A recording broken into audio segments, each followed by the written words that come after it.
ವೃದ್ಧಾಪ್ಯ ಅಂತಂದರೆ ಅದೊಂದು ಗೌರವದ ಸಂಕೇತ ಆಗಿತ್ತು, ಅನುಭವದ ಸಂಕೇತ ಆಗಿತ್ತು, ಜೀವನಾನುಭವದ ಸಂಕೇತ ಆಗಿತ್ತು, ಮನೆತನದ ಹೆಮ್ಮೆ ಆಗಿತ್ತು, ಒಂದು ಘನತೆಯ ವ್ಯಕ್ತಿತ್ವ ಇತ್ತು ಅದಕ್ಕೆ. ಆದರೆ ಇವತ್ತಿನ ದಿನಗಳಲ್ಲಿ ವೃದ್ಧಾಪ್ಯ ಅನ್ನುವಂಥದ್ದು ಭಾರ ಅನ್ನಿಸ್ತಿದೆ. ನೋಡಿ, ಇಲ್ಲೇ ನಮ್ಮ ಬೆಂಗಳೂರಿನಲ್ಲೇ ನನ್ನ ಆದಮೇಲೆ ಒಂದು ದೊಡ್ಡ ಮನೆ, ಅಲ್ಲಿ ಒಬ್ಬರೇ ಒಬ್ಬರು ಅಜ್ಜಿ. ಆ ಅಜ್ಜಿ ಅವರು ಒಬ್ಬರೇ ಇದ್ದಾರೆ ಮನೆಯಲ್ಲಿ, ಮಗ ಹೊರದೇಶದಲ್ಲಿದ್ದಾನೆ.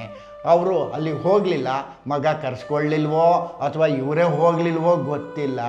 ಆದರೆ ಆ ಅಜ್ಜಿಯನ್ನು ನೋಡ್ಕೊಳ್ಳೋದಕ್ಕೆ ಅವ್ರು ಬರಲಿಲ್ಲ, ಇವರು ಹೋಗಲಿಲ್ಲ. ಕೊನೆಗೇನಾಯಿತು, ಯಾರೋ ಒಬ್ಬರನ್ನ ಕೇರ್ ಟೇಕರ್ ಅಂತ ಅವ್ರ ಮನೆ ಔಟ್ ಹೌಸಲ್ಲಿ ಜಾಗ ಕೊಟ್ಟು ಅಜ್ಜಿನ ನೋಡ್ಕೊಳ್ಳೋಕೆ ಒಬ್ಬರಿದ್ದರು. ಅವರು ಬಹಳ ಅಚ್ಚುಕಟ್ಟಾಗಿ ಬಹಳ ಚೆನ್ನಾಗಿ ನೋಡ್ಕೊಂಡ್ರು. ಅವರನ್ನು ನೋಡ್ಕೊಂಡಾದಮೇಲೆ ಕೊನೆಗೆ ಅಜ್ಜಿಗೆ ಅನಾರೋಗ್ಯ ಬಂದಾಗಲೂ ಕೂಡ ಇವರೇ ನೋಡಿಕೊಂಡ್ರು. ಪ್ರತಿಯೊಂದಕ್ಕೂ ಅಮೌಂಟ್ ಕಳಿಸ್ಕೊಡ್ತಾ ಇದ್ದ ಮಗ, ಇಲ್ಲ ಅಂತ ಅಲ್ಲ, ತುಂಬ ಚೆನ್ನಾಗಿ ಯಾವುದೇ ತೊಂದರೆ ಆಗದೆ ಇದ್ದಂಗೆ ಆರ್ಥಿಕ ವ್ಯವಸ್ಥೆಯನ್ನು ಮಾಡಿದರು. ಆದರೆ ಹಣ ಎಷ್ಟಿದ್ರೇನ್ರಿ, ಮನಸ್ಸಿಗೆ ಸಂತೋಷ ಇಲ್ಲದೆ ಇದ್ಮೇಲೆ ಕೊನೆಗೆ ಅವನು ಆರೈಕೆ ಎಲ್ಲ ಮಾಡಿದರು. ಒಂದು ಫೈನ್ ಡೇ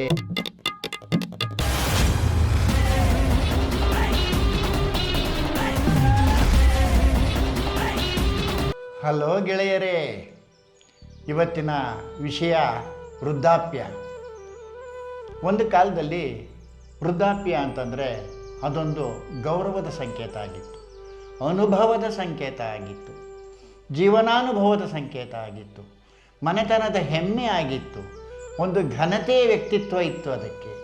ಆದರೆ ಇವತ್ತಿನ ದಿನಗಳಲ್ಲಿ ವೃದ್ಧಾಪ್ಯ ಅನ್ನುವಂಥದ್ದು ಭಾರ ಅನ್ನಿಸ್ತಿದೆ, ಅದೊಂದು ಹೊರೆ ಅಂತ ಅನ್ನಿಸ್ತಿದೆ, ಅದೊಂದು ಕಿರಿಕಿರಿ ಅಂತ ಅನ್ನಿಸ್ತಾ ಇದೆ. ಯಾಕೆ ಈ ಬದಲಾವಣೆ ಆಗ್ತಾ ಇದೆ? ಕಾಲದಿಂದ ಕಾಲಕ್ಕೆ ಈ ಬದಲಾವಣೆ ಒಳ್ಳೆತನ ಹೋಗಬೇಕಲ್ವಾ? ಈಗ ಒಬ್ಬ ವೃದ್ಧ ಅಂದ ಕೂಡಲೇ ಅವನು ಹಿಂದೆ ಎಲ್ಲ ಮನೆಗೆ ಬಾಳುವ ಮನೆಗೆ ಅವನು ಒಂದು ಮೇಟಿಯಾಗಿರ್ತಿದ್ದ, ಮಾರ್ಗದರ್ಶಕನಾಗಿರ್ತಿದ್ದ, ಎಲ್ಲ ಮನೆತನವನ್ನು ಒಗ್ಗೂಡಿಸ್ತಾ ಇದ್ದ. ಯಾವುದೇ ರೀತಿಯ ತೊಂದರೆಗಳು ಬಂದರೂ ಕೂಡ ಅದಕ್ಕೆ ಪರಿಹಾರವನ್ನು ಹೇಳ್ತಾ ಇದ್ದ ತನ್ನ ಅನುಭವಗಳ ಮೂಲಕ. ಆದರೆ ಇವತ್ತು ಏನಾಗ್ತಾ ಇದೆ, ಮಕ್ಕಳಿಗೆ ಭಾರ. ಈ ರೀತಿಯ ಮನಸ್ಥಿತಿಯಿಂದ ಇವತ್ತಿನ ವೃದ್ಧಾಪ್ಯ ಅನ್ನುವಂಥದ್ದು ಪ್ರತಿಯೊಬ್ಬರಿಗೂ ಕೂಡ ಬಹುತೇಕ ಕಠೋರ ಅನ್ನಿಸ್ತಾ ಇದೆ. ಎಲ್ಲ ಮನೆತನಗಳು ಎಲ್ಲ ಮನೆಗಳು ಹಾಗಿಲ್ಲ ನಿಜ. ಆದರೆ ಪರ್ಸೆಂಟೇಜ್ ನೋಡಿದ್ರೆ ವೃದ್ಧರಲ್ಲಿ ಅಸಹಾಯಕರಾಗಿ ನರಳ್ತಾ ಇರುವಂತಹ, ನಿರಾಶ್ರಿತರಂತೆ ಬದುಕ್ತಾ ಇರುವಂತಹ, ಮನಸ್ಸಿನಲ್ಲಿ ಅವರು ಅನಾಥರಾಗಿ ಬದುಕ್ತಾ ಇರುವಂತಹ ಘಟನೆಗಳನ್ನು, ವ್ಯಕ್ತಿತ್ವಗಳನ್ನು ನಾವಿವತ್ತು ನೋಡ್ತಾ ಇದ್ದೀವಿ ಗೆಳೆಯರೇ. ನೋಡಿ, ಒಬ್ಬ ವ್ಯಕ್ತಿ ತನ್ನ ಯೌವನದ ಕಾಲದಲ್ಲಿ ಮದುವೆ ಆದಮೇಲೆ ಅವನಿಗೆ ಜೀವನದ ಹೋರಾಟ ಇರುತ್ತೆ. ಆ ನಂತರ ಮಕ್ಕಳ ವಿದ್ಯಾಭ್ಯಾಸದ ಹೋರಾಟ ಇರುತ್ತೆ. ಮಕ್ಕಳು ಬೆಳೆದು ಅವರು ಒಂದು ಹಂತಕ್ಕೆ ಬರ್ತಿದ್ದ ಹಾಗೆ ಅವ್ರುಗಳ ಮದುವೆ ಮಾಡುವ ಜವಾಬ್ದಾರಿ ಇರ್ತದೆ. ಅವರ ಜೀವನವನ್ನು ಭದ್ರತ ಮಾಡುವಂಥ ಸಂದರ್ಭಗಳು ಇರ್ತವೆ. ಅವನು ತನ್ನ ದುಡಿಮೆಯಲ್ಲೇ ಅವನು ಮುಳುಗು ಹೋಗ್ತಾನೆ. ಆ ಸಂದರ್ಭದ ತಂದೆ ತಾಯಿಗಳು ನಿಜಕ್ಕೂ ಮಕ್ಕಳ ಜವಾಬ್ದಾರಿಯನ್ನು ಸಂಪೂರ್ಣವಾಗಿ ಹೆಗಲ ಮೇಲೆ ಹಾಕ್ಕೊಂಡು ಅವರ ಸಂತೋಷವೇ ನಮ್ಮ ಸಂತೋಷ, ಅವರ ಭದ್ರತೆಯೇ ನಮ್ಮ ಮುಂದಿನ ಜೀವನದ ಭದ್ರತೆ, ಅವರು ಭದ್ರವಾದರೆ ನಮ್ಮ ಮನೆತನಕ್ಕೆ ಹೆಮ್ಮೆ ಅಂತ ಹೇಳಿ ತಮ್ಮ ಎಲ್ಲ ಸಂಪಾದನೆಗಳನ್ನು ಕೂಡ ಅವರ ಹೆಗಲ ಮೇಲೆ ಹಾಕ್ತಾರೆ, ಅವರ ಮೇಲೆ ಹೂಡ್ತಾರೆ. ತಾವು ಗಳಿಸಿದ್ದು, ದುಡಿದಿದ್ದು ಪ್ರತಿಯೊಂದನ್ನು ಅವರ ಮೇಲೆ ಹಾಕ್ತಾರೆ. ಆದರೆ ಆ ಮಕ್ಕಳು ಕೂಡ ಅದನ್ನು ಪಡ್ಕೋತಾರೆ. ಪಡ್ಕೊಂಡು ಒಂದು ಹಂತಕ್ಕೆ ಹೋಗಬೇಕು. ಚೆನ್ನಾಗಿ ಹೆಣ್ಣು ಮಕ್ಕಳೇನಾರು ಇದ್ದರೆ ಅವ್ರುಗಳ ಮದುವೆಗೂ ಹೋಗೋದು ಬರೋದಕ್ಕೂ, ಮನೆತನವನ್ನು ನಡೆಸ್ಕೊಂಡು ಹೋಗೋದಕ್ಕೂ ತಾನು ದುಡಿದದ್ದೆಲ್ಲವನ್ನು ಖರ್ಚು ಮಾಡ್ತಾ ಅವನು 60ಕ್ಕೆ ಬರುವ ಹೊತ್ತಿಗೆ ಕೈ ಖಾಲಿಯಾಗಿರುತ್ತೆ. ಮಕ್ಕಳುಗಳು ಕೈಗೆ ಬಂದಿರ್ತಾರೆ, ಹೆಣ್ಣುಮಕ್ಕಳು ಮದುವೆಯಾಗಿ ಹೋಗಿರ್ತಾರೆ. ಇಲ್ಲಿ ಗಂಡು ಮಕ್ಕಳೇನಾರು ಇದ್ದರೆ ಅವರ ಮೇಲೆ ಆಶ್ರಯ ಪಡುವಂತಹ ಸಂದರ್ಭದಲ್ಲಿ ಮಕ್ಕಳುಗಳು ಅವ್ರನ್ನ ಪ್ರೀತಿಸಿ, ಪಾಲಿಸಿ, ಪೋಷಿಸಿ, ಅವರಿಗೆ ಗೌರವಕ್ಕೆ, ಅವರ ಘನತೆಗೆ ಧಕ್ಕೆ ಬರದಂತೆ ನೋಡಿಕೊಳ್ಳುವಂಥ ಮನೆಗಳಿದ್ದರೆ ಅದು ನಿಜಕ್ಕೂ ಒಂದು ಹೆಮ್ಮೆಯ ವಿಚಾರನೆ. ಇವತ್ತಿನ ದಿನ ಇವತ್ತೇನಾಗಿದೆ, ಇವರ ವೃದ್ಧರ ಮಾತುಗಳು ಔಟ್ಡೇಟೆಡ್ ಅಂತ ಅನ್ನಿಸ್ತಾ ಇದೆ ಇವತ್ತಿನ ಮಕ್ಕಳಿಗೆ. ವೃದ್ಧರ ಒಂದು ವೇಳೆ ಅವನು ವೃದ್ಧ ಆ ವ್ಯಕ್ತಿ ಬಿಸ್ನೆಸ್ ಆಗಿದ್ದು ತನ್ನ ಮಕ್ಕಳಿಗೆ ಅದೇ ಬಿಸ್ನೆಸ್ಸನ್ನು ಮುಂದುವರಿಸಬೇಕು ಅಂದರೆ ಆ ಬಿಸ್ನೆಸ್ಸು ಅವರಿಗೆ ಔಟ್ಡೇಟೆಡ್ಡು. ಇವತ್ತು ಮಾಡ್ರನ್ ಬಿಸ್ನೆಸ್ ಮಾಡಬೇಕು. ಮಾಡ್ರನ್ ಬಿಸ್ನೆಸ್ ಮಾಡಬೇಕು ಅಂತಂದರೆ ಅವನಿಗೆ ಸಾಕಷ್ಟು ಬಂಡವಾಳ ಬೇಕು. ಆ ಬಂಡವಾಳ ಬೇಕು ಅಂದರೆ ಎಲ್ಲಿಂದ ತರಬೇಕು? ಅದನ್ನು ಈ ವೃದ್ಧ ತಂದೆ ತಾಯಿಗಳೇ ಒದಗಿಸ್ಬೇಕು. ಹೀಗೆಲ್ಲ ಒದಗಿಸಿ ಅವರು ಬಿಸ್ನೆಸ್ಸಿಗೆ ಕೂತ್ಕೋತಾರೆ ಅಂತಂದರೆ ಅವನಿಗೆ ಬಿಸ್ನೆಸ್ಸಿನ ಅನುಭವ ಇದ್ದರೆ, ಅದರ ಆಳ ಅಗಲಗಳು ಗೊತ್ತಿದ್ದರೆ, ಅದರ ಮೋಸಗಳು ಅದರ ವಂಚನೆಗಳು ಗೊತ್ತಿದ್ದರೆ ಅವನಿಗೆ ಸಕ್ಸಸ್ ಆಗಿ ಮೇಲೆ ಬರ್ತಾನೆ. ಅಂತಹ ಕುಟುಂಬಗಳು ತುಂಬ ಕಡಿಮೆ. ಇವತ್ತೇನಾಗ್ತಾ ಇದೆ, ಹೊಸ ಹೊಸ ಬಿಸ್ನೆಸ್ಸನ್ನು ಮಾಡ್ತೀವಿ ಅಂತ ಹೇಳಿ ತಾವು ದುಡ್ದಿದ್ದು ಎಲ್ಲವನ್ನು ತಗೊಂಡೋಗಿ ಅಲ್ಲಿಗೆ ಹಾಕಿಸ್ತಾರೆ. ತಮ್ಮದೇನೇನು ಇರುತ್ತೆ ಎಲ್ಲವನ್ನೂ ಕೂಡ ಖಾಲಿ ಮಾಡಿಬಿಡ್ತಾರೆ. ಖಾಲಿ ಮಾಡಿಕೊಂಡು ಬಿಸ್ನೆಸ್ಗೆ ಹಾಕಿದ್ರೆ ಬಿಸ್ನೆಸ್ಸು ಸಕ್ಸಸ್ ಆದ್ರೇನೋ ಪರವಾಗಿಲ್ಲ. ಅದೇ ಬಿಸ್ನೆಸ್ಸು ಏನಾದರೂ ಕೈ ಕೊಟ್ಬಿಟ್ರೆ, ಏನಾದರೂ ತೊಂದರೆ ಆದರೆ, ಆ ಹುಡುಗ ಖಾಲಿ ಕೈ ಆಗಿಬಿಟ್ರೆ ಈ ಮನೆಗೆ ಏನು ಘನತೆ, ಗೌರವ, ಹೆಮ್ಮೆ, ಶ್ರೀಮಂತಿಕೆ ಇಂದ ಬೆಳಗಿತ್ತೋ ಆ ಬೆಳಕು ದಿನೇ ದಿನೇ ದಿನೇ ದಿನೇ ಮಂಕಾಗ್ತಾ ಹೋಗುತ್ತೆ. ಆಗ ನೋಡಿ ವೃದ್ಧರು ಅವರಿಗೆ ಭಾರ ಆಗ್ತಾರೆ. ಇವರ ಮಾರ್ಗದರ್ಶನ ಅವ್ರಿಗೆ ಇಷ್ಟ ಆಗೋದಿಲ್ಲ, ಇವರು ಹೇಳುವ ಮಾತುಗಳು ರುಚಿಸೋದಿಲ್ಲ.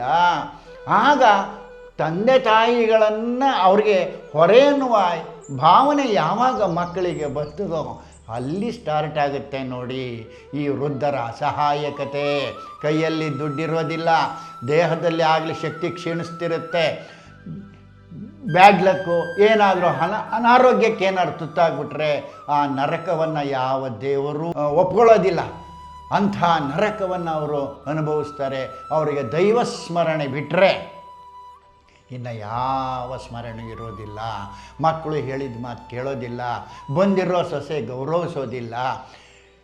ಅವರು ಬೆಳಗ್ಗೆ ಆದರೆ ಕಾಫಿಗೆ ಕಾಯಬೇಕು, ಕಾಫಿ ಕುಡಿದಾದ್ಮೇಲೆ ತಿಂಡಿಗೆ ಕಾಯಬೇಕು, ತಿಂಡಿ ತಿಂದಾದಮೇಲೆ ಮಧ್ಯಾಹ್ನ ಊಟಕ್ಕೆ ಕಾಯಬೇಕು. ಕೊನೆಗೆ ಕಾಯ್ತಾ ಕೊನೆಗೆ ಅವರು ಕೊನೆಯ ದಿನಗಳನ್ನು ಬೇಗ ಬಂದ್ಬಿಡ್ಲಪ್ಪ ಅನ್ನುವ ಮಟ್ಟಕ್ಕೆ ಹೋಗುವಂತಹ ವೃದ್ಧರು ಇವತ್ತು ನಮ್ಮ ಸುತ್ತಮುತ್ತ ಇದ್ದಾರೆ. ಇನ್ನು ಏನಾದ್ರು ಸರ್ಕಾರಿ ನೌಕರನಾಗೋ ಅಥವಾ ಪ್ರೈವೇಟ್ ನೌಕರನಾಗೋ ಅವನು ದುಡ್ದಿದ್ದೆಲ್ಲವನ್ನೂ ಕೂಡ ಮಕ್ಕಳಿಗೆ ಓದೋ ವಿದ್ಯಾಭ್ಯಾಸಕ್ಕೆ ಕಳಿಸಿದರೆ ಅವರು ಓದಿ ಆ ವಿದ್ಯಾಭ್ಯಾಸದಿಂದ ಒಳ್ಳೆಯ ಹಂತವನ್ನು ಪಡ್ಕೊಂಡು ಅವನೇನಾದರೂ ಒಳ್ಳೆ ಉದ್ಯೋಗಕ್ಕೆ ಹೋಗ್ಬಿಟ್ಟು ಹೊರದೇಶಕ್ಕೇನಾದ್ರು ಹೋಗ್ಬಿಟ್ಟ ಅಂದರೆ ಈ ವೃದ್ಧರು ಇಲ್ಲೇ ಉಳ್ಕೋತಾರೆ. ಅಲ್ಲಿ ಹೊರದೇಶದ ಮಗನ ಹೆಮ್ಮೆಯ ಮಾತುಗಳನ್ನು ಹೇಳ್ಕೊಂತ ಆನಂದ ಪಡ್ತಾ ಇರ್ತಾರೆ. ಅವರು ಹಣ ಕಳಿಸ್ಕೊಡ್ತಾರೆ, ಇಲ್ಲ ಅಂತ ಅಲ್ಲ. ಆದರೆ ಅವರು ಹಣ ಕಳಿಸ್ಕೊಟ್ರೂ ಕೂಡ ಪ್ರೀತಿ ಇರೋದಿಲ್ಲ ಕಣ್ರಿ. ಇವತ್ತು ಆ ಪ್ರೀತಿ ಇಲ್ಲದೇ ಹಂಬಲಿಸ್ತಾ ಇದ್ದಾರೆ. ಮಕ್ಕಳು ಫಾರಿನಿಗೇನಾದ್ರು ಹೊರಟೋದ್ರೆ ಆ ತಂದೆ ತಾಯಿಗಳ ಹೆಮ್ಮೆ ಹೇಳತೀರದು. ನನ್ನ ಮಗ ಫಾರಿನ್ನಲ್ಲಿದ್ದಾನೆ, ನನ್ನ ಮಗಳು ಫಾರಿನ್ನಲ್ಲಿದ್ದಾಳೆ, ಹಂಗೆ ದುಡಿತಿದ್ದಾರೆ ಹಿಂಗೆ ದುಡಿತಿದ್ದಾರೆ ಅಂಥೇಳಿ ಇಡೀ ತಮ್ಮ ಬಂಧು ಬಳಗ ಸ್ನೇಹಿತರು ಎಲ್ಲರಿಗೂ ಹೆಮ್ಮೆಯಿಂದ ಹೇಳ್ಕೊಂಡು ಓಡಾಡ್ತಾರೆ ಆರಂಭದ ದಿನಗಳಲ್ಲಿ. ಆಮೇಲೆ ಯಾವಾಗಲೂ ಒಂದು ಸಾರ್ತಿ 1 ವರ್ಷ 2 ವರ್ಷ ಆದಮೇಲೆ ಅಲ್ಲಿ ಮಗ ಕರೀತಾನೆ, ಬಂದು ಹೋಗಬೇಕು. ಯಾಕೆ ಅಂತಂದರೆ ಅಲ್ಲಿ ನಿಮಗೆ ಮೊಮ್ಮಗ ಹುಟ್ಟುತ್ತಾ ಇದ್ದಾನೆ ಬನ್ನಿ ಅಂತ. ಏನು ಸಂಭ್ರಮ ರೀ ವೃದ್ಧರಿಗೆ. ಎಲ್ಲರಿಗೂ ಹೇಳ್ತಾರೆ, ನಾನು ಫಾರಿನಿಗೆ ಹೋಗ್ತಾ ಇದ್ದೀನಿ, ಅಮೇರಿಕಕ್ಕೆ ಹೋಗ್ತಾ ಇದ್ದೀನಿ, ಇಟಲಿಗೆ ಹೋಗ್ತಾ ಇದ್ದೀನಿ, ಈಜಿಪ್ಟ್ಗೆ ಹೋಗ್ತಾ ಇದ್ದೀನಿ. ಹೀಗೆ ಏನು ಸಂಭ್ರಮದಿಂದ ಹೇಳ್ಕೊಳ್ತಾರೆ. ಇಲ್ಲಿಂದ ಹೋಗ್ತಾರೆ. ಆದರೆ ಅಲ್ಲಿ ಹೋಗಿ ಅವ್ರು ಮಾಡೋ ಕೆಲಸ ಏನು ಅಂತಂದರೆ ಬಾಣಂತನ ಮಾಡಬೇಕು. ಇವರು ಮಕ್ಕಳು ಚೆನ್ನಾಗಿ ನೋಡ್ಕೋತಾರೆ, ಆವಾಗ ಪ್ರೀತಿಸ್ತಾರೆ ನಿಜ. ಆದರೆ ಅಲ್ಲಿಂದ ವಾಪಸ್ಸು ಮತ್ತೆ ನಮ್ಮ ದೇಶಕ್ಕೆ ಬರ್ತಿದ್ದಂಗೆ ಮತ್ತೆ ಅವರಲ್ಲಿ ಏಕಾಂಗಿತನ, ಒಂಟಿತನ ಕಾಡುತ್ತೆ. ಗಂಡ ಹೆಂಡತಿ ಇಬ್ಬರು ವೃದ್ಧರೇ, ಅದರಲ್ಲಿ ಯಾರಾದರೂ ಒಬ್ಬರು ಹೋಗ್ಬಿಟ್ರೆ ನರಕ ಅನ್ನೋದು ಅವತ್ತಿನಿಂದನೇ ಸ್ಟಾರ್ಟ್ ಆಗುತ್ತೆ. ಮಕ್ಕಳು ಹೊರಗಡೆ ಇರ್ತಾರೆ, ನೋಡ್ಕೊಳ್ಳೋರಿಲ್ಲ, ಆರೈಕೆ ಮಾಡೋರಿಲ್ಲ, ಅವ್ರ ನೋವು ಕೇಳೋರಿಲ್ಲ, ದುಃಖ ಕೇಳೋರಿಲ್ಲ, ಅಸಹಾಯಕತೆ ಕೇಳೋರಿಲ್ಲ. ಒಂಟಿತನದಲ್ಲಿ ಕಾಡ್ತಾರೆ ಕಣ್ರಿ, ಒಂಟಿತನದಲ್ಲಿ ನರಳ್ತಾರೆ ಕಣ್ರಿ. ಆ ಒಂಟಿತನದ ನರಕ ಇದೆಯಲ್ಲ ಬಹಳ ಕಠೋರ ಕಣ್ರಿ, ಅದು ಬಹಳ ಕಠೋರ. ಯಾವತ್ತೂ ಗಂಡ ಹೆಂಡತಿ ಇಬ್ಬರು ಹೊರಟೋಗ್ಬಿಟ್ರೆ ಸಮಸ್ಯೆನೇ ಇಲ್ಲ. ಒಬ್ಬರು ಉಳ್ಕೊಂಬಿಟ್ರೆ ಎಷ್ಟು ಅಸಹಾಯಕವಾಗಿ ಬದುಕ್ತಾರೆ ಗೊತ್ತಾ. ಯಾಕೆ ದಿನೇ ಕ್ಷಣ ಕ್ಷಣನೂ ಕೂಡ ನೋವನ್ನು ಅನುಭವಿಸ್ತಾ ಇರ್ತಾರೆ ಕಣ್ರಿ. ಹೀಗೆ ಮಕ್ಕಳಿಗೆ ನಾನು ಗೊತ್ತಿರೋಂಥ ಒಂದು ಉದಾಹರಣೆ ನಿಮಗೆ ಹೇಳಬೇಕು ಅಂತ ಅನ್ನಿಸ್ತಾ ಇದೆ ಕಣ್ರಿ. ನೋಡಿ, ಇಲ್ಲೇ ನಮ್ಮ ಬೆಂಗಳೂರಿನಲ್ಲೇ ನನ್ನ ಆತ್ಮೀಯರೇ ಅಲ್ಲಿ ಒಂದು ದೊಡ್ಡ ಮನೆ, ಅಲ್ಲಿ ಒಬ್ಬರು ಅಜ್ಜಿ. ಆ ಅಜ್ಜಿ ಅವರು ಒಬ್ಬರೇ ಇದ್ದಾರೆ ಮನೆಯಲ್ಲಿ, ಮಗ ಹೊರದೇಶದಲ್ಲಿದ್ದಾನೆ. ಅವರು ಅಲ್ಲಿಗೆ ಹೋಗಲಿಲ್ಲ, ಮಗ ಕರೆಸ್ಕೊಳ್ಳಿಲ್ವೋ ಅಥವಾ ಇವರೇ ಹೋಗಲಿಲ್ವೋ ಗೊತ್ತಿಲ್ಲ. ಆದರೆ ಆ ಅಜ್ಜಿಯನ್ನು ನೋಡ್ಕೊಳ್ಳೋದಕ್ಕೆ ಅವ್ರು ಬರಲಿಲ್ಲ, ಇವರು ಹೋಗಲಿಲ್ಲ. ಕೊನೆಗೇನಾಯಿತು, ಯಾರೋ ಒಬ್ಬರನ್ನ ಕೇರ್ ಟೇಕರ್ ಅಂತ ಅವ್ರ ಮನೆ ಔಟ್ ಹೌಸಲ್ಲಿ ಜಾಗ ಕೊಟ್ಟು ಅಜ್ಜಿನ ನೋಡ್ಕೊಳ್ಳೋಕೆ ಒಬ್ಬರಿದ್ದರು. ಅವರು ಬಹಳ ಅಚ್ಚುಕಟ್ಟಾಗಿ ಬಹಳ ಚೆನ್ನಾಗಿ ನೋಡ್ಕೊಂಡ್ರು. ಅವರನ್ನು ನೋಡ್ಕೊಂಡಾದಮೇಲೆ ಕೊನೆಗೆ ಅಜ್ಜಿಗೆ ಅನಾರೋಗ್ಯ ಬಂದಾಗಲೂ ಕೂಡ ಇವರೇ ನೋಡಿಕೊಂಡ್ರು. ಪ್ರತಿಯೊಂದಕ್ಕೂ ಅಮೌಂಟ್ ಕಳಿಸ್ಕೊಡ್ತಾ ಇದ್ದ ಮಗ, ಇಲ್ಲ ಅಂತ ಅಲ್ಲ, ತುಂಬ ಚೆನ್ನಾಗಿ ಯಾವುದೇ ತೊಂದರೆ ಆಗದೆ ಇದ್ದಂಗೆ ಆರ್ಥಿಕ ವ್ಯವಸ್ಥೆಯನ್ನು ಮಾಡಿದರು. ಆದರೆ ಹಣ ಎಷ್ಟಿದ್ರೇನ್ರಿ, ಮನಸ್ಸಿಗೆ ಸಂತೋಷ ಇಲ್ಲದೆ ಇದ್ಮೇಲೆ ಕೊನೆಗೆ ಅವರು ಆರೈಕೆ ಎಲ್ಲ ಮಾಡಿದರು. ಒಂದು ಫೈನ್ ಡೇ ಅವರು ತೀರ್ಕೊಂಬಿಟ್ರು. ತೀರ್ಕೊಂಡಾಗ ಮಗ ಬರೋಕ್ಕಾಗಲ್ಲ, ಇಲ್ಲಿ ಬಾಡಿ ಇಡೋಕ್ಕಾಗಲ್ಲ, ಯಾವ ಬಂಧು ಬಳಗನೂ ಹತ್ರ ಬರಲಿಲ್ಲ. ಕೊನೆಗೆ ಅದೇ ಕೇರ್ ಟೇಕರು ವಿಡಿಯೋ ಮಾಡೋದ್ರ ಮೂಲಕ ಆ ಶವವನ್ನು ಸಂಸ್ಕಾರ ಮಾಡ್ದ ಕಣ್ರಿ. ಆದರೆ ಕೋಟಿಗಟ್ಟಲೆ ಹಣ ಇದೆ ಅವ್ರ ಹತ್ರ. ಆದರೆ ಒಂದು ಚಟಾಕು ಪ್ರೀತಿಗಾಗಿ ಹಂಬಲಿಸಿ ಆ ಜೀವ ಹೊರಟೋಯ್ತಲ್ಲ, ಆ ಜೀವ ಹೋಗೋ ಎಷ್ಟು ನರಳಿರಬೇಕು ಅಲ್ವೇ. ಕೊನೆಗೆ ಅವರು ಏನು ಮಾಡಿದರು, ಆನಮೇಲೆ ಬಂದರು. ಯಾವಾಗ ಅದನ್ನು ತಿಥಿ ಮಾಡೋಕ್ಕೆ ಬರಲೇಬೇಕು, ಬಂದ ಮೇಲೆ ಆ ಎಲ್ಲ ಕಾರ್ಯವನ್ನು ಮಾಡಿದರು. ಆದರೆ ಒಂದಂತೂ ನಿಜ, ಆ ಕೇರ್ ಟೇಕರ್ಗೆ ಅನ್ಯಾಯ ಮಾಡಲಿಲ್ಲ. ಅವರು ಅದೇ ಔಟ್ ಹೌಸಲ್ಲಿ ಒಂದು ಮನೆಯನ್ನು ಅವನಿಗೆ ಕಟ್ಟಿಕೊಟ್ಟು ಹೊರಟೋದ್ರು. ಇದು ಕರ್ತವ್ಯ ಮುಗಿಬೋದು, ಜವಾಬ್ದಾರಿ ಮುಗಿಸಿರಬಹುದು, ಆದರೆ ಒಳಗೊಂದು ಮನಸ್ಸಿದೆ ಅಲ್ವಾ. ಈ ಮನಸ್ಸು ಬಯಸೋದ ಒಂದು ಚಟಾಕು ಪ್ರೀತಿ ಕಣ್ರಿ. ಅದರಲ್ಲೂ ವೃದ್ಧಾಪ್ಯದಲ್ಲಿ ಪ್ರೀತಿ ಬೇಕು ಕಣ್ರಿ. ವೃದ್ಧಾಪ್ಯ ಏನು ಕೇಳುತ್ತೆ, ಕೇರ್ ಕೇಳುತ್ತೆ, ಪ್ರೀತಿ ಕೇಳುತ್ತೆ, ನನ್ನ ಬಗ್ಗೆ ಎಷ್ಟು ಗೌರವ ಇದೆ ಅನ್ನೋದನ್ನು ಕೇಳುತ್ತೆ ಕಣ್ರಿ. ಅದು ಸಿಗದೇ ಇರುವಂತಹ ಅದೆಷ್ಟೋ ವೃದ್ಧ ಜೀವಗಳು ಇವತ್ತು ಹಂಬಲಿಸ್ತಿದ್ದಾವೆ ಕಣ್ರಿ. ಅದರಲ್ಲೂ ಬಿಸ್ನೆಸ್ ಮನೆಗಳಲ್ಲಂತೂ ಏನಾದ್ರು ನಷ್ಟ ಆಗಿಬಿಟ್ರೆ ಮಕ್ಕಳಿಗೆ, ಅಲ್ಲಿ ವೃದ್ಧರಿದ್ದು ಬಿಟ್ಟರೆ ಅವರು ಏನು ಗೌರವದಿಂದ ಹೆಮ್ಮೆಯಿಂದ ದರ್ಪದಿಂದ ಬದುಕ್ತಿದ್ರೋ ಇಲ್ಲಿ ಸೇವಕರಂತೆ ಬದುಕಬೇಕಾಗತ್ತೆ ಕಣ್ರಿ. ತುತ್ತು ಊಟಕ್ಕೋಸ್ಕರ ಹೊತ್ತು ಊಟಕ್ಕೋಸ್ಕರ ಕಾಯುವಂಥ ಸ್ಥಿತಿ ಬರುತ್ತೆ ಕಣ್ರಿ. ಆದರೆ ಈಗ ಈ ಮನಸ್ಥಿತಿಗಳಿಂದ ಏನು ಪ್ರಯೋಜನ? ಇವತ್ತು ಮಕ್ಕಳು ಅಥವಾ ನನ್ನ ತಂದೆ ತಾಯಿಯನ್ನು ನಾನು ಸರಿಯಾಗಿ ನೋಡ್ಕೋಬೇಕು ಅನ್ನೋ ಭಾವನೆ ಬೇಕಲ್ವ. ನಾಳೆ ನಾನು ವೃದ್ಧನಾಗ್ತೀನಿ ಅಲ್ವಾ. ಇಲ್ಲಿ ಪ್ರೀತಿ ಇಲ್ಲದ ಜಗತ್ತು ಆಗಬಾರದು. ಈ ಜಗತ್ತಿನಲ್ಲಿ ನಾವು ಬದುಕಿರೋದೇ ಒಂದಿಷ್ಟು ಪ್ರೀತಿ. ಆ ಪ್ರೀತಿಗೋಸ್ಕರ ಹೋರಾಟ ಮಾಡ್ತಾ ಇದ್ದೀವಿ. ನಾವು ಹಣ ಸಂಪಾದನೆ ಮಾಡೋಕ್ಕೆ ಹೊರಗಡೆ ಹೋಗ್ತೀವಿ ನಿಜ, ಆದರೆ ಕೇರ್ ತಗೊಳ್ಳೋದು ಮುಖ್ಯ ಅಲ್ವಾ. ನಾಳೆ ನೀನು ವೃದ್ಧನಾದಾಗ ನಮ್ಮ ಮಕ್ಕಳು ಅದೇ ಮಾಡ್ತಾರೆ ಅಲ್ವೇ. ಈ ರೀತಿಯ ಯೋಚನೆಗಳನ್ನು ನಾವು ಇಟ್ಕೊಳ್ಬೇಕು. ಈ ವೃದ್ಧರ ಈ ಅಸಹಾಯಕತೆಯಿಂದ ನಾವು ದೂರ ಆಗಬೇಕು ಅಂದರೆ ಏನು ಮಾಡಬೇಕು ಅಂತಂದರೆ, ನೋಡಿ ಎಷ್ಟೋ ಕುಟುಂಬಗಳಲ್ಲಿ ಏನಾಗ್ತಿದೆ, ಎಲ್ಲವನ್ನು ದುಡ್ದಿದ್ದೆಲ್ಲವನ್ನು ಮಕ್ಕಳ ಮೇಲೆ ಜವಾಬ್ದಾರಿಯನ್ನು ಪೂರೈಸೋದಕ್ಕೆ ಮಕ್ಕಳ ಮೇಲೆ ಹೂಡಿಬಿಡ್ತಾರೆ, ವಿದ್ಯಾಭ್ಯಾಸಕ್ಕೆ ಕೊಡ್ತಾರೆ, ಮದುವೆಗಳನ್ನು ಮಾಡಿಬಿಡ್ತಾರೆ, ಎಲ್ಲ ಬಿಸ್ನೆಸ್ಸಿಗೆ ಅವ್ರ ದುಡ್ಡೆಲ್ಲ ಕೊಟ್ಬಿಡ್ತಾರೆ. ಆದರೆ ಬಿಸ್ನೆಸ್ ಲಾಸ್ ಆಯಿತೋ ಅಥವಾ ಹೂಡಿದ ದುಡ್ಡು ಸಂಪಾದನೆ ಮಾಡ್ಕೊಂಡು ಮಗ ಹೊರದೇಶಕ್ಕೆ ಹೊರಟೋಗ್ಬಿಟ್ನೋ, ಈ ಥರದ್ದೇನಾರೋ ಆಗೋಗ್ಬಿಡ್ತು ಅಂದರೆ ಕೈ ಬರಿತಾದಾಗ ಅವರ ಊಟಕ್ಕೂ ತೊಂದರೆ ಆಗುವಂಥ ಸ್ಥಿತಿ ಬಂದಿರುವಂಥ ತಂದೆ ತಾಯಿಗಳಿದ್ದಾರೆ. ಎಷ್ಟೋ ಜನ ಭಾರ, ನಮ್ಮ ತಂದೆ ತಾಯಿಗಳು ವೃದ್ಧರು ಭಾರ, ಅವರು ನಾನು ಕರ್ಕೊಂಡು ಹೋಗೋಕ್ಕಾಗಲ್ಲ ಅಂಥೇಳಿ ಇವತ್ತು ವೃದ್ಧಾಶ್ರಮಗಳು ಹೆಚ್ಚಾಗಿದ್ದಾವೆ ಕಣ್ರಿ. ಹಣ ಇರೋರು ವೃದ್ಧಾಶ್ರಮಕ್ಕೆ ಹೋಗ್ತಿದ್ದಾರೆ, ಹಣ ಇಲ್ಲದೆ ಇರುವಂಥವರು ಅನಾಥಾಶ್ರಮಕ್ಕೆ ಹೋಗ್ತಾ ಇದ್ದಾರೆ. ಅವರೆಲ್ಲ ಹೋಗಿ ನೋಡಿದ್ರೆ ಚೆನ್ನಾಗಿ ಬಾಳಿ ಬದುಕಿ ಸಂಸ್ಕಾರ ಸಂಸ್ಕೃತಿಯಿಂದ ಬದುಕಿದ ಮನಸ್ಸುಗಳು ಇವತ್ತು ವಿಲವಿಲ ಒದ್ದಾಡ್ತಿದ್ದಾವೆ. ಅವಕ್ಕೆ ಇನ್ನೊಬ್ಬರಿಗೆ ಕೈ ಚಾಚಿ ಗೊತ್ತಿಲ್ಲ ಕಣ್ರಿ, ಕೈ ಚಾಚುವ ಸ್ಥಿತಿ ಬಂದುಬಿಟ್ಟಿದೆ. 10 ಜನಕ್ಕೆ ಅನ್ನ ಹಾಕಿದ ಕೈಗಳು ಅನ್ನವಿಲ್ಲದೆ ನರಳ್ತಾ ಇದ್ದಾವೆ ಕಣ್ರಿ. ಎಲ್ಲರಿಗೂ ಪ್ರೀತಿಯನ್ನು ಕೊಟ್ಟಂಥ ಕುಟುಂಬದಲ್ಲಿ ಬದುಕಿದಂಥವರು ಇವತ್ತು ಅನಾಥರಾಗಿದ್ದಾರೆ ಕಣ್ರಿ. ಇಂಥ ವ್ಯವಸ್ಥೆನ ನಾವು ಎಷ್ಟು ಕಠೋರ ಅಂತೇಳಿ ನಾವು ಯೋಚನೆ ಮಾಡಿದ್ರೆ ಈ ವೃದ್ಧಾಪ್ಯ ಅನ್ನೋದು ಕಠೋರ ಅಂತ ಅನಿಸುತ್ತೆ. ಆದ್ದರಿಂದ ಯಾರೇ ಆಗಲಿ ನಾವು ವೃದ್ಧರಾಗೋದು ನಿಜ, ಹುಟ್ಟಿದ ಮೇಲೆ ಸಾಯಲೇಬೇಕು, ಸಾಯೋದ್ರೊಳಗೆ ವೃದ್ಧರೂ ಆಗ್ತೀವಿ. ಆ ವೃದ್ಧರಾಗೋದ್ರೊಳಗೆ ನಮ್ಮ ಭದ್ರತೆಯನ್ನು ನಾವು ಮಾಡ್ಕೋಬೇಕು, ಆರ್ಥಿಕ ಭದ್ರತೆಯನ್ನು ಮಾಡ್ಕೊಳ್ಬೇಕು. ಮಕ್ಕಳು ಅವರವ್ರ ಜವಾಬ್ದಾರಿ, ಓದಿದ ಮೇಲೆ ಹಕ್ಕಿಗಳು ಹಾರು ಹೋಗ್ತವೆ ಕಣ್ರಿ, ರೆಕ್ಕೆ ಬಲ್ತ ಮೇಲೆ ಹಾರು ಹೋಗ್ತವೆ, ಸಹಜ ಅದು. ಮಕ್ಕಳ ಮೇಲೆ ನಾವು ಬ್ಲೇಮ್ ಮಾಡೋದಲ್ಲ. ಆದರೆ ಅವ್ರು ಹಾರೋದ್ರ ನಮ್ಮ ಜೀವನವನ್ನು ನಾವು ಮಾಡುವಷ್ಟು ಸಂಪತ್ತನ್ನು ನಾವು ಇಟ್ಕೊಳ್ಳೇಬೇಕಾಗ್ತದೆ. ಅದರಲ್ಲೂ ಬಿಸ್ನೆಸ್ ಮನ್ಸ್ಗಳಂತೂ ಯಾವುದೇ ಆಸ್ತಿಯನ್ನು ಅವರ ಕೊನೆಯ ಹಂತದವರೆಗೂ ಕೂಡ ಅವ್ರ ಹೆಸರಿನಲ್ಲೇ ಇಟ್ಕೊಂಡ್ರೆ ಬಹುಶಃ ಇರೋದ್ರೆ ದುಡ್ಡು ಕೊಟ್ಟಾದರೂ ಎಲ್ಲರೂ ಹೋಟ್ಲಿಂದ ತರಿಸ್ಕೊಂಡು ತಿನ್ಬೋದು ಕಣ್ರಿ, ಯಾರಿಂದನಾದ್ರು ಸೇವಕರಿಂದ ಸೇವೆ ಮಾಡಿಸ್ಕೋಬೋದು ಕಣ್ರಿ ಹಣ ಕೊಟ್ಟಾದರೂ. ಆದರೆ ಒಂದಂತೂ ನಿಜ, ಇವತ್ತು ಹಣಕ್ಕೆ ಪ್ರಾಮುಖ್ಯತೆ ಅವರು ಅವತ್ತು ಕೊಡಲಿಲ್ಲ. ಅವತ್ತಿನ ಹಿರಿಯರು ಹಣಕ್ಕೆ ಪ್ರಾಮುಖ್ಯತೆ ಕೊಡಲಿಲ್ಲ, ಅವರು ವ್ಯಕ್ತಿತ್ವ ನಿರ್ಮಾಣಕ್ಕೆ ಪ್ರಾಮುಖ್ಯತೆ ಕೊಟ್ಟರು, ಒಂದು ಜೀವನ ಕಟ್ಟೋದಕ್ಕೆ ಪ್ರಾಮುಖ್ಯತೆ ಕೊಟ್ಟರು, ಒಂದು ಬದುಕು ಉದ್ಧಾರ ಆಗಲಿ ಅನ್ನೋದಕ್ಕೆ ಪ್ರಾಮುಖ್ಯತೆ ಕೊಟ್ಟರು. ನನ್ನ ಮಗ, ನನ್ನ ಮನೆ, ನನ್ನ ಮನೆತನ ಬೆಳಗಬೇಕು ಅಂತ ಹೇಳಿ ಕೊಟ್ಟರು. ಅದನ್ನು ಇವತ್ತಿನ ಮಕ್ಕಳು ಕೂಡ ಅದನ್ನು ಅರ್ಥ ಮಾಡ್ಕೋಬೇಕು ಕಣ್ರಿ. ಆದ್ದರಿಂದ ನೋಡಿ, ಬದುಕು ಎಲ್ಲರಿಗೂ ವಿಭಿನ್ನವಾಗಿದೆ ನಿಜ, ಅವರವರ ಆರ್ಥಿಕ ಪರಿಸ್ಥಿತಿಗೆ ಅನುಗುಣವಾಗಿ ಭಿನ್ನವಾಗಿದೆ.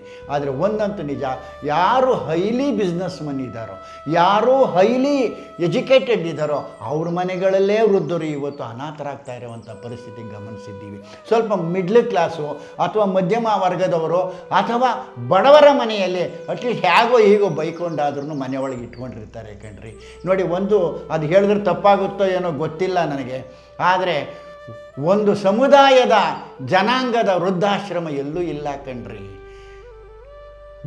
ಬಹುಜನ ಇರುವಂತಹ ಸಮುದಾಯದ ಜನಾಂಗದಲ್ಲೇ ವೃದ್ಧಾಶ್ರಮಗಳು ಜಾಸ್ತಿ ಆಗಿದ್ದಾವೆ ಕಣ್ರಿ. ನೋಡಿ, ಪ್ರೀತಿ ಬೇಕು, ನಾವು ಬದುಕುವಾಗ ನಮಗೂ ಕೂಡ ವೃದ್ಧಾಪ್ಯ ಬರ್ತದೆ. ವೃದ್ಧಾಪ್ಯದಲ್ಲಿ ಅವರಿಗೆ ಹೆಮ್ಮೆ ಕೊಡಬೇಕು ಕಣ್ರಿ, ಸಂತೋಷ ಕೊಡಬೇಕು ಕಣ್ರಿ, ಹೊಟ್ಟೆ ತುಂಬ ಊಟ ಇನ್ನೇನು ಕೇಳ್ತವೆ. ಅವ್ರು ಕೇಳೋದೊಂದು ಅನುಭವದ ಮಾತುಗಳನ್ನು ಕರೆದು ಮಾತಾಡ್ತಿರ್ತಾರೆ, ಮಾತು ಜಾಸ್ತಿ. ವೃದ್ಧಾಪ್ಯ ಅಂದರೆ ಎರಡನೇ ಬಾಲ್ಯ ಕಣ್ರಿ. ಅದು ಅವ್ರಿಗೆ ತಿನ್ನೋಕ್ಕೆ ಹಲ್ಲಿರಲ್ಲ, ಮಗುಗೂ ಹಲ್ಲಿರಲ್ಲ, ಅವ್ರಿಗೂ ಹಲ್ಲಿರಲ್ಲ. ಮಗುಗೂ ತಲೆ ಕೂದಲಿರಲ್ಲ, ಅವ್ರಿಗೂ ಕೂದಲು ಕಡಿಮೆ ಆಗಿರ್ತದೆ. ಮಗುಗೂ ನಿಶಕ್ತಿ ಇರುತ್ತೆ, ಇವರು ನಿಶಕ್ತಿ ಇರುತ್ತೆ. ಮಗುಗೂ ಹಿಡ್ಕೊಂಡು ಹೋಗ್ಬೇಕು, ಇವ್ರನ್ನೂ ಹಿಡ್ಕೊಂಡು ಹೋಗಬೇಕು. ಮಗುಗೂ ಜೀರ್ಣ ಆಗಲ್ಲ, ಜಾಸ್ತಿ ತಿಂದರೆ ಇವ್ರಿಗೂ ಜೀರ್ಣ ಆಗೋದಿಲ್ಲ. ಮಗುನೂ ಏನೇನೋ ಮಾತಾಡ್ತಿರುತ್ತೆ, ಇವರು ಏನೇನೋ ಮಾತಾಡ್ತಾ ಇದ್ದಾರೆ. ಎರಡನೇ ಬಾಲ್ಯ ಕಣ್ರಿ. ವೃದ್ಧಾಪ್ಯವನ್ನು ಎರಡನೇ ಬಾಲ್ಯ ಅಂಥೇಳಿ, ಎರಡನೇ ಮಗು ಅಂಥೇಳಿ ಯಾರು ಆಧರಿಸ್ತಾರೋ ಅಂಥವರನ್ನು ಭಗವಂತ ಖಂಡಿತ ಅವರಿಗೆ ಆಶ್ರಯ ಕೊಡ್ತಾನೆ ಕಣ್ರಿ, ಅಂಥವರಿಗೆ ನೆಮ್ಮದಿಯನ್ನು ಕೊಡ್ತಾನೆ ಕಣ್ರಿ, ಅಂಥವರ ಜೀವನವೂ ಕೂಡ ಆನಂದವಾಗಿರ್ತದೆ. ಇದು ನಾನು ಹೇಳ್ತಾ ಇರೋದು ಎಲ್ಲ ಕುಟುಂಬಗಳಲ್ಲೂ ಹೀಗಿಲ್ಲ. ಬಹುತೇಕ 50% ಕುಟುಂಬಗಳಲ್ಲಿ ವೃದ್ಧರನ್ನು ಅನಾದರದಿಂದ ನೋಡುವಂಥದ್ದು, ವೃದ್ಧರನ್ನು ಒಂದು ರೀತಿಯ ಭಾರ ಅಂತೇಳಿ ಅಂದ್ಕೊಳ್ಳುವಂಥದ್ದು, ಅವರೊಂದು ಹೊರೆಯನ್ನು ಅಂತ ಅಂದ್ಕೊಳ್ಳುವಂಥ ಭಾವನೆಗಳನ್ನು ಬಿಟ್ಟು ವೃದ್ಧರನ್ನೂ ಕೂಡ ನಮ್ಮ ಜೊತೆಯ ಈ ಬದುಕಿನ ವಾಹಿನಿಯಲ್ಲಿ ಅವರ ಅನುಭವಗಳ ಮೂಲಕ, ಅವರ ಆದರ್ಶಗಳ ಮೂಲಕ, ಅವರ ವ್ಯಕ್ತಿತ್ವಗಳ ಮೂಲಕ ನಾವು ಅವರಿಗೆ ಗೌರವವನ್ನು ಕೊಟ್ಟರೆ ವೃದ್ಧಾಪ್ಯಕ್ಕೊಂದು ಗೌರವ ಬರ್ತದೆ. ವೃದ್ಧಾಪ್ಯ ಕಠೋರವಾಗಬಾರದು. ವೃದ್ಧಾಪ್ಯ ಯಾವತ್ತೂ ಕೂಡ ಆನಂದದಿಂದ ಅವರು ಆತ್ಮವನ್ನು ಬಿಡಬೇಕು ಕಣ್ರಿ.